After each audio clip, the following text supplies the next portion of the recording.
Magandang araw po sa inyo. Ito po ang guided by my angel. At ang ating babasahan po ngayon ay ang mga Cancer para sa buwan po ng March or buwan ng Marso. Bago po tayo mag 4 card spread ay babasahan muna po natin ang yung angel message para sa buwan ng Marso para sa mga Cancer.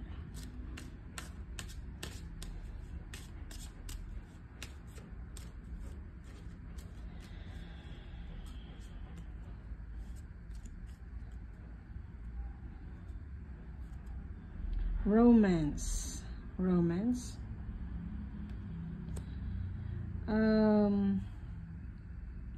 Bago po ako magbasa kanina ng para sa mga Cancer. Siguro may dalawang instances na nagkaroon ako ng interruption. And bihira lang po nagkakaroon ng ganong klaseng interruption ako kapag nagbabasa. But yung angel message na lumabas from the previous na natin is maganda naman sila lahat. And then mukhang ang Cancer ngayong buwan na to or siya mismo ngayon na nanonood ng video na ito is into struggle kung ano ba talagang gusto niyang maging goal ngayong na to. Baga partner mo or magiging partner mo, and then yung success na gusto mo or trabaho na and then meron pa akong nakikita kanina is in more on your emotional burden mo sa sarili mo.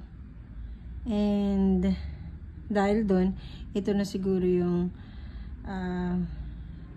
angel message sa iyo ngayon na March is about romance, not actually romance by someone, but in general romance.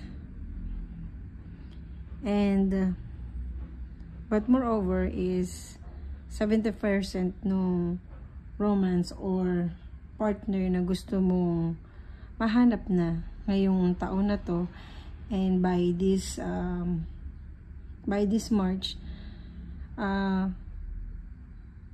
unti-unti siguro yung parang nalalapit ka dun sa tao na yun. Whether siguro nasa ibang lugar siya and then magkikita kayo ngayong March, and or naman kung wala ka pa namang partner talaga ngayon is yung siya mismo siguro yung gagawa ng paraan for you, sa'yo, para mahanap ka niya at magkakaroon ka ng mga sign or sabihin nating step by step siya mismo nakikilos. Mukhang binabantayan ka niya and from afar, ganon. At yung romance pa dito na nakikita ko na binabanggit sa'yo ng angel mo is about the relationship mo within yourself. Maaring naging broken hearted ka before and yung sarili mo is napabayaan mo. Sinasabi din ng card nito is siguro ngayon para magkaroon ka ng deep relationship with yourself. And kung ano man yung mga nangyari before, naka-guide. And but gaya ng sabi ko nga kanina, itong romance na kita ko mukhang much more yung opposite mo. Possible mag-meet kayo ngayong buwan ng March, and guided yun ng yung angel at approve yun or inaaprobahan ng nasa taas yung inyong relasyon. And maganda naman yung flow. Feeling of relief also, na nakita mo yung tao na gustong gusto mo makasama. So sinasabi sa'yo ng angel mo ngayon, although in general naman yung message na ito is mas nakikita ko pa rin yung possible soulmate mo na talaga siya, or siya na. Or kung wala naman siya dito, is wala ka na makikitang iba kundi siya lang talaga. So more on love yourself na lang, or pagtibayin mo na lang yung sarili mo sa ibang bagay, at yung yung relasyon mo sa taas. So mag-read na tayo ng yung March reading para sa mga Cancer. So ng Marso. Okay. Queen of Swords. The Lovers. So lumabas din yung The Lovers. Ooh, may romance and lovers. Diba? And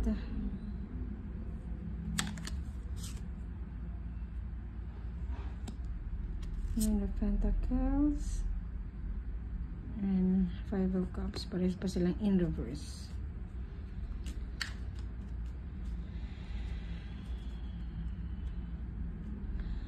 So ngayong March, mga Cancer,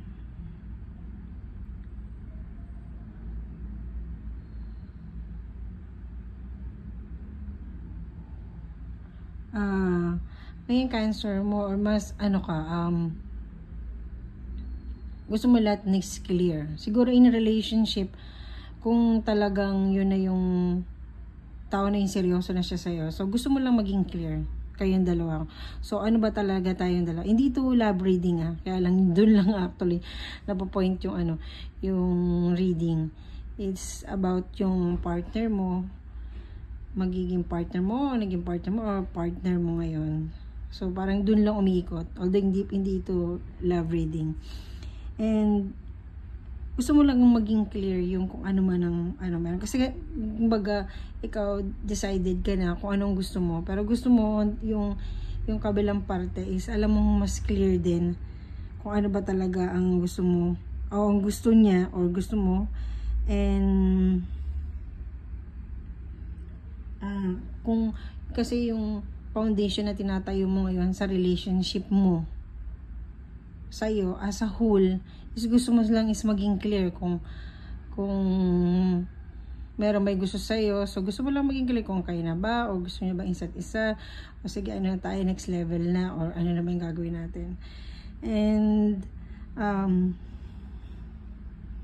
gusto mo lang siguro on the past few months or mga last year, baga nakakaramdam ka ng emptiness na parang lonely ka. And yung hinahanap mong relationship ngayon, gusto mong mas maging clear sa'yo kung ano ba. Or kung in your relationship nga with yourself, na sinasabi ko kanina, is gusto mong mahanap yung completeness mo ngayon, na naging malungkot ka, o nag-iisa ka, o naramdaman mo nag-iisa ka on the past few months or last year nga, as I said. And challenges mo lang din sa'yo ngayong March is about to yung commitment din. Ikaw mismo, yun yung pinaka maging struggle is about to commit. Kung makikicommit ka na din ba talaga, kaya nga naghahanap ka ng clear na action nung partner mo, or diba, or ikaw. And gusto mo yung baga nawawalang balanse kasi ang buhay mo before. So yung completeness na hinahanap mo ngayon is gusto mo lang na para siguro magkaroon ka pa ng motivation to move on, inspiration mo to move on. Yun yung parang naghahanap ka ng way to magpatuloy ka pa. Or kung sa sarili mo, siguro yung mga tao sa paligid mo or relationship mo sa family mo is sila pa rin yung nagiging dahilan mo, or sila pa rin ba ang magiging dahilan mo para for you to move on pa sa buhay mo dahil nga malungkot ka and feeling mo nga is nag-iisa ka. So yung completeness na yun yung parang binibuild mo ngayong buwan ng March para for you to move on pa with your life. At kung with partner naman yun, gusto mo lang is maging clear lang din sa'yo kung ano ba talaga. And sa unexpected naman is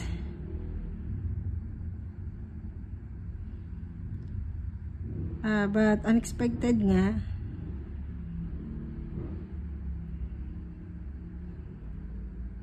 is nagiging selfish ka. Parang feeling mo sa sarili mo parang nagiging selfish ka. Meron ka na rin gano'n na tendency na isip mo na yun lang yung nagiging hindi mo inaasahan na sasabihin sa'yo ng ibang tao. Kung parang nagiging selfish ka na kasi ano ba yung hinahanap mo talaga? So, kung ikaw mismo naramdam mo na parang nagiging selfish ka na dahil ang dami mong demand, so, siguro magkaroon ka ng konting sabihin natin is medyo confused ka eh. Naramdaman ko medyo nako-confuse ka. Kaya medyo nararattle din ako kung ano yung tamang word na pwede kong ma-express sa'yo ngayon. Kasi naramdaman ko yung mga Cancer is nandun sa point sila din ng gano'n, kahit sila mismo hindi nila alam kung ano ba talaga yung magpapa-complete sa kanila ngayon at magpapabigay ng inspiration pa to move on, gaya ng sinabi ko kanina. And yung clarity na yun at the end of the month is may kita mo yun. And magkakaroon ka ng mga bagong kaibigan o bagong kakilala na magbibigay sa iyo ng ng hope, or ikaw mismo magkakaroon ka ng pag-asa hinahanap mo sa ngayong buwan ng March. Ano pa kaya natin para medyo mas makilig, kasi kahit ako mismo medyo tayo gusto ko lang mahanap o gusto ko lang ngayon kung ano ba yung new beginning. So thank you angel for the opening of door in chains. I am ready. So ikaw naman mismo is ready for change ka naman. Ano ba yung mga pagbabago ngayon sa sarili mo at sa surrounding mo is accept mo na yung new beginning na yun. So, kung accept mo na yung new beginning na yon at nahanap mo na nga yung para makumpleto ka, siguro yung patawarin mo siguro yung sarili mo. So, yung pagpapatawad mo sa sarili mo siguro yung isa sa first step mo na pwede mong gawin para mahanap mo siguro kung ano yung gusto, yung nahanap mo yung kung partner ba, trabaho ba, ano bang kailangan ko bang para makumpleto at ma-inspired ako? Kailangan ba magkaroon ako ng bagong boyfriend, bagong or kailangan ko muna bang mag-self-love? So, embrace mo naman kung ano yung mga bagong gusto mo na yun. So, sinasabi sa'yo ng card mo ngayon is yung first step mo for this month of March is to forgive yourself first. So, kailangan mo munang palayain muna yung sarili mo sa mga bagay o na mga naging decision mo na feeling mo naging failure ka before, kaya ka naging lonely at na incomplete ang nararamdaman mo hanggang ngayon. So medyo magpapatuloy pa yung ganun siguro sa'yo hanggat hindi mo nakikita kung ano ba yung dapat mong isaayos sa sarili mo para yung sinasabi nilang relationship, trabaho, mga bagong kaibigan is ma-attract mo na yun kapag ikaw mismo clear ka na kung ano ba talaga. So, yun lang, medyo naging narata lang ako ng konti.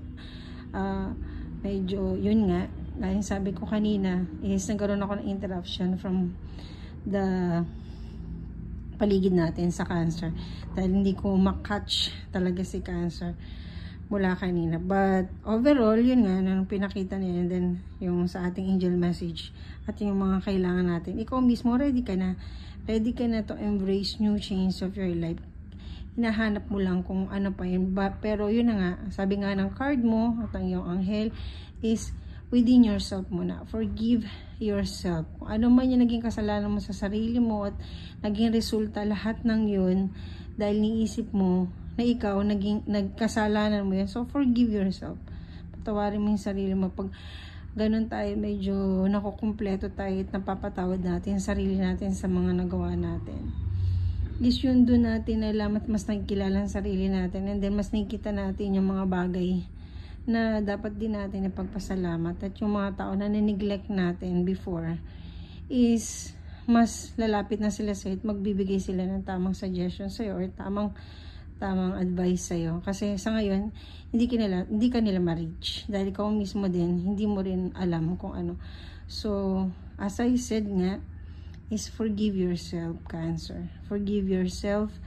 And, mahal mo naman sarili mo. But, yun nga, you have to forgive yourself.